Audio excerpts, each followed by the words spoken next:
Assalamualaikum warahmatullahi wabarakatuh. Pada episode yang ke-30 ini, saya akan membahas logika berhadapan dengan logika. Sebenarnya ada ilmu tauhid, ilmu aqaid, ilmu usuluddin, ilmu kalam. Semuanya terkonsentrasi dalam membahas terutama keesaan Allah.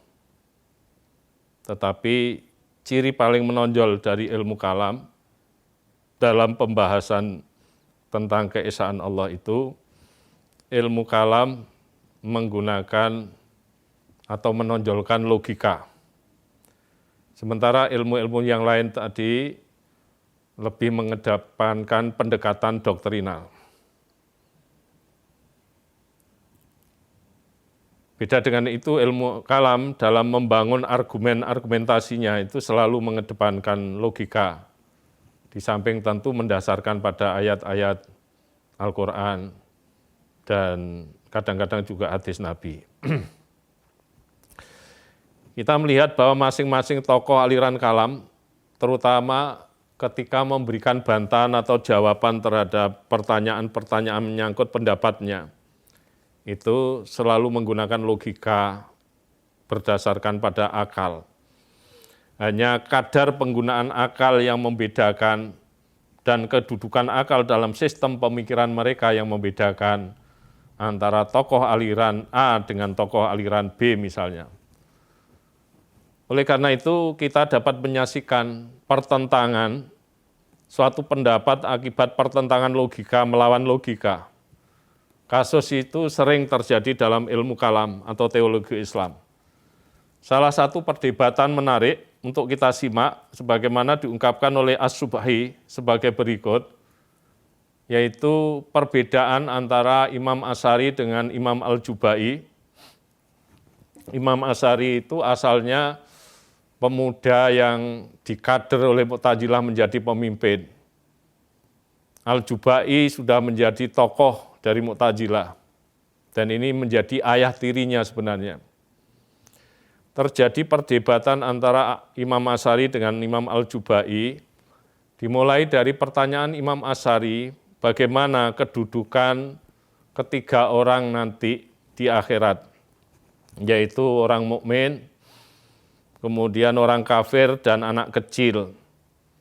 Al-Jubai menjawab, orang mukmin mendapat tingkat baik dalam surga, orang kafir masuk neraka, sedangkan anak kecil terbebas dari bahaya neraka. Mendapat jawaban itu, Asy'ari kemudian bertanya, kalau anak kecil ingin memperoleh tempat yang lebih tinggi di surga, mungkinkah itu terjadi? Kemudian dijawab oleh Al-Jubai, tidak.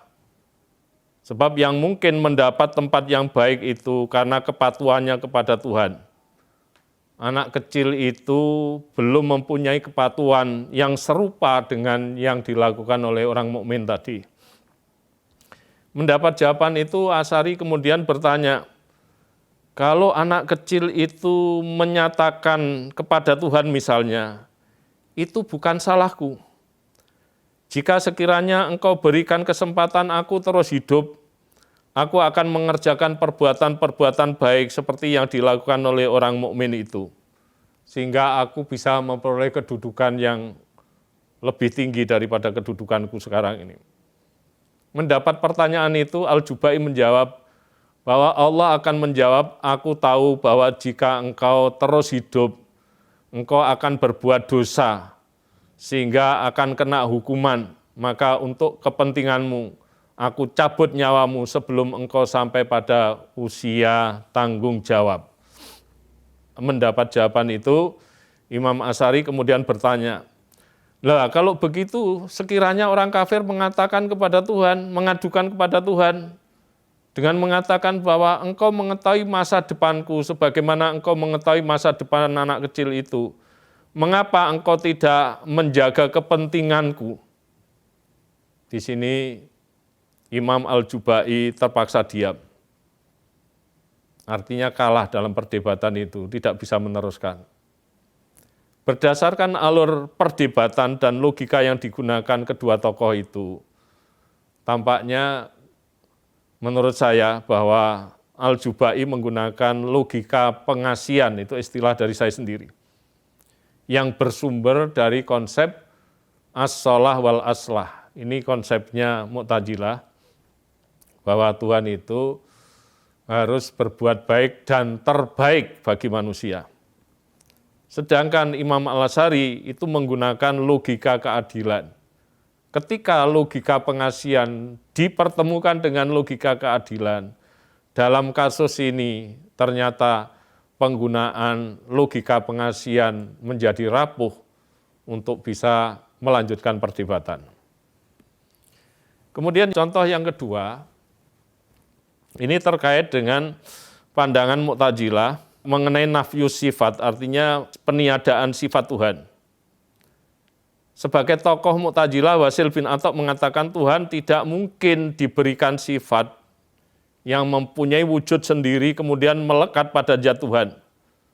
Sebab zat Tuhan itu bersifat qadim, maka sesuatu yang melekat pada zat Tuhan itu juga bersifat qadim pula.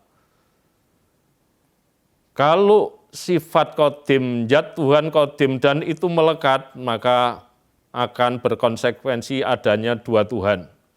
Maka untuk menjaga kemurnian tauhid atau kemahaesaan Tuhan, Tuhan tidak boleh diberikan sifat dalam pengertian tersebut. Namun di dalam Al-Quran, Tuhan sendiri menyebut dirinya dalam Al-Quran memiliki sifat-sifat. Bagaimana menyesuaikan isi wahyu Quran ini dengan logika tersebut? Kemudian Abu Al-Ghuzail menjawab, Tuhan betul mengetahui tetapi bukan dengan sifat, tetapi mengetahui dengan pengetahuannya. Dan pengetahuannya adalah zat-Nya. Redaksinya, Innal bari ta'ala alimun bi ilmin wa ilmuhu datuhu. Ya, kalau kita ambil substansinya, innallaha alimun bi ilmin wa ilmuhu datuhu. Artinya, sesungguhnya Allah itu maha mengetahui dengan pengetahuan, sedangkan pengetahuannya adalah zat-Nya. Nah, sepintas bahwa argumentasi ini bisa menghindarkan dari pemahaman yang qadim lebih dari satu atau ta'adudul qudama. Tetapi ternyata menimbulkan masalah baru. Kalau Imam Asy'ari membantah, bantahan Imam Asy'ari begini, mustahil zat Tuhan adalah pengetahuan dan Tuhan sendiri adalah pengetahuan. Tuhan bukan pengetahuan atau ilm, tetapi yang mengetahui. Tuhan mengetahui dengan pengetahuan dan pengetahuan bukan zat-Nya. Kalau pengetahuan adalah zat Tuhan, apakah boleh kita berdoa misalnya, ya ilmu berikanlah aku rezeki yang banyak, yang barokah, yang luas. Nah, doa semacam itu doa yang salah. Nah, tentu doa semacam itu tidak boleh. Doa yang benar adalah ya alim, artinya wahai Tuhan yang maha mengetahui. Berikanlah aku rezeki yang banyak, yang barokah, yang luas, dan lain sebagainya. Itu doa yang benar. Nah, doa yang benar seperti itu.